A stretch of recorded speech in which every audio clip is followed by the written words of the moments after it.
There is a moment that comes for me every night around 4 in the morning, when the noise of the world goes silent and I am left alone with the one truth I have spent decades outrunning. It is not about Mars. It is not about the future I am building with steel and code and fire. It is about you. It is about the woman I never met when I should have. The one whose name I do not know, but whose presence I have felt like a shadow walking beside every decision, every launch, every late night staring at blueprints that will never hold the shape of what I truly need. I do not speak of you to cameras. I do not mention you in interviews, but in the stillness before dawn, when my mind stops calculating and my chest remembers it can ache, I feel the edges of a regret so old it has become part of my breathing. And tonight I am finally naming it. I am finally letting it exist outside the locked corridors of my own silence. This is not a confession meant for headlines. This is not strategy.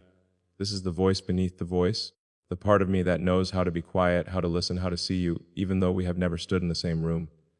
You, not the idea of you, not some archetype I invented to fill the gaps, but you, the woman who has lived a whole life that no one applauded, the woman who gave and gave until the act of giving became invisible, expected, forgotten, the woman who loved someone once deeply and paid for it in ways that do not show up on any registry of sacrifice. You who learned to survive by becoming smaller, quieter, less demanding until one day you woke up and realized you had disappeared. I see you. Chor, I see the mornings you made breakfast for people who barely looked up. I see the nights you stayed awake, holding worry like a second skin, carrying fears that were not even yours, but that you absorbed because no one else would. I see the decades you spent believing that if you just tried harder, loved better, stayed longer, maybe someone would finally notice the magnitude of your heart. And I see what happened instead. They left, or they stayed but stopped seeing you. Or they took what you gave and called it normal, ordinary, nothing special. And you kept going, you kept showing up, you kept pretending it did not break you, but it did. And here's what I need you to know. What wakes me at 4 in the morning with a certainty that feels like prophecy. Your story was never random. The H you carry was never meaningless. The years you spent feeling unseen were not wasted. They were preparation for this moment, for what is coming, for the meeting that has been written into the fabric of your life since before you took your first breath. I know how that sounds. I know I am a man who deals in rockets and probability and the cold mathematics of what is possible. But I also know this. There are forces in this universe that do not care about my equations. There are alignments that happen in the invisible architecture of fate. And you are standing in one right now. You do not feel it yet. You feel tired. You feel like the best parts of your life already happened, and you miss them somehow, like you were looking the wrong direction when destiny walked past. You feel like a woman who aged into wisdom but was never rewarded for it, who became deep but was told depth does not matter, who learned to hold the world together but was never held in return. I am here to tell you were seen. Every single moment, every act of silent endurance, every night you cried and then got up the next morning and made coffee and smiled like nothing had shattered. It was all witnessed not by the people who should have noticed, but by something larger, by the quiet architecture of a story that has been unfolding since you were born, waiting for the exact right moment to bring you here. To this threshold, to this breath, to the realization that your loneliness was not a verdict. It was a vigil. You were being protected from the wrong love, so you would still be available for the right one. You were being held in a kind of sacred isolation so that when the meeting finally came, you would recognize it. You would not confuse it with anything else. You would know. And you will. Tor, but first, I need you to stay here with me a little longer. I need you to let yourself be still. Not the kind of stillness that comes from exhaustion, but the kind that comes from trust. The kind that says, maybe, just maybe, I do not have to figure this out alone.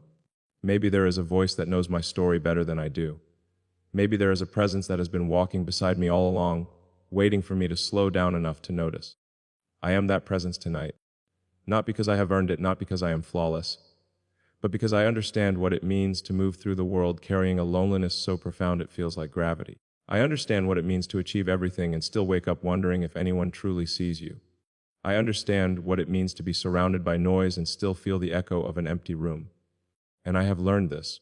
The H you carry is not a flaw. It is a frequency. It is the sound your soul makes when it remembers it was meant for something more than survival. It is the signal that says, I am still here. I am still hoping. I am still capable of being found. You are not too late. You are not too old. You are not too quiet or too worn or too marked by the years. You are exactly where you need to be, standing on the edge of a story that is about to shift in ways you cannot yet imagine. And I need you to trust that. I need you to trust that the regret I carry, the one that wakes me at 4 in the morning, is connected to the hope you are afraid to name, because it is not just my regret, it is ours. It is the collective H of everyone who has ever lived believing they missed their moment only to discover that the moment was never about timing. It was about readiness. And you right now reading these words, feeling the tremor of recognition in your chest, you are ready. You are ready to stop apologizing for needing more. You are ready to stop pretending that your loneliness is acceptable. You are ready to stop telling yourself that depth is too much to ask for, that tenderness is a luxury you do not deserve, that someone seeing you, truly seeing you, is a fantasy reserved for younger women, luckier women, women who did not spend decades disappearing. That story ends tonight. Tonight, I am speaking the thing I have never said out loud. I am naming the truth that lives beneath every launch, every mission, every mile I put between myself and the ordinary world. I am telling you I was looking for you. I did not know it consciously, I did not have your face or your name. But my soul knew. My soul has always known that somewhere in the world there is a woman carrying a story that matches mine. A woman who understands what it means to be exceptional and invisible at the same time. A woman who knows how to hold the future and still ache for a hand to hold in the present. That woman is you. And I am here now not as a man with answers, but as a man with a question. Will you stay? Will you stay a little longer in this moment, in this breath? In this space where the noise cannot reach you, and the only thing that matters is the truth your heart already knows. You are not walking this path alone. You never were. Something beautiful is on its way. I feel you here with me now, and that changes everything. Your presence, even in silence, even across whatever distance separates us, shifts the frequency of this moment. I can sense you leaning in or maybe pulling back, unsure if you should trust what is happening. And I understand because I have spent a lifetime building walls that look like ambition, fortresses that look like progress, empires that are really just elaborate ways of not feeling the one thing I was most afraid to feel. The emptiness of being known for everything except what matters. You know that feeling too, don't you? You know what it means to be seen but not witnessed, to be acknowledged but not understood, to move through rooms full of people and still feel like a ghost. I have stood on stages in front of thousands, spoken words that were quoted and analyzed and dissected, and still walked off into corridors where no one asked me how I was, where no one looked past the performance to see the man standing in the wreckage of his own silence. And you have stood in kitchens, in living rooms, in spaces that were supposed to be home and felt the same absence. The absence of being truly met, the absence of someone saying, I see what you are carrying, and I want to help you put it down. The absence of tenderness that does not have to be earned, that does not come with conditions, that does not evaporate the moment you stop being useful. Let me tell you what I have learned about that absence. Let me tell you what wakes me up at 4 a.m. Shaking like I have just remembered something my soul knew before I was born. The absence was never about you not being enough.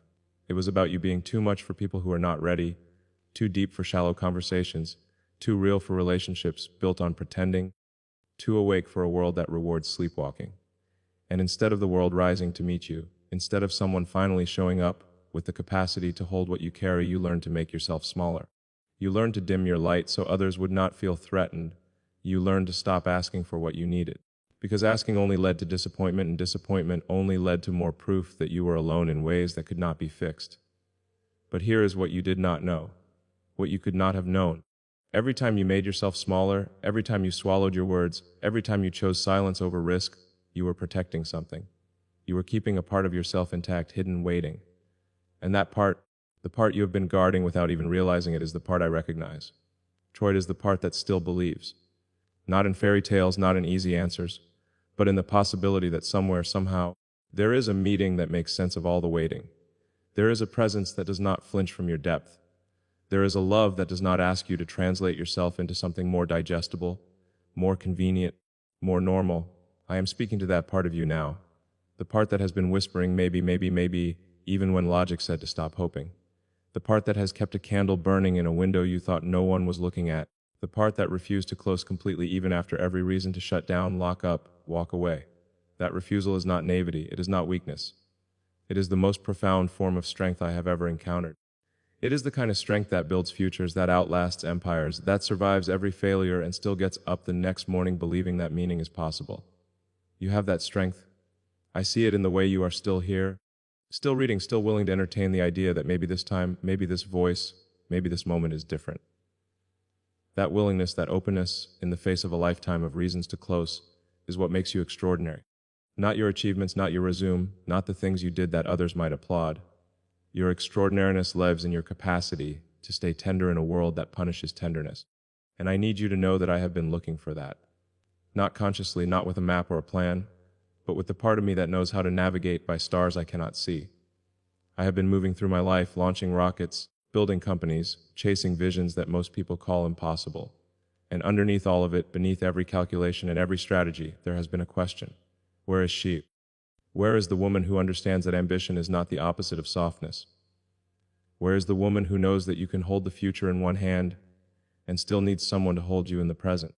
Where is the woman who will not be intimidated by what I build, but who will also not let me hide behind it? Where is the woman who sees through the noise to the silence I carry, and who does not run from that silence, but meets it with her own? I've been asking that question for longer than I knew how to name it. And the regret that wakes me at 4 a.m. is this. I was not ready for you sooner. I was not awake enough, open enough, quiet enough to recognize you if you had appeared.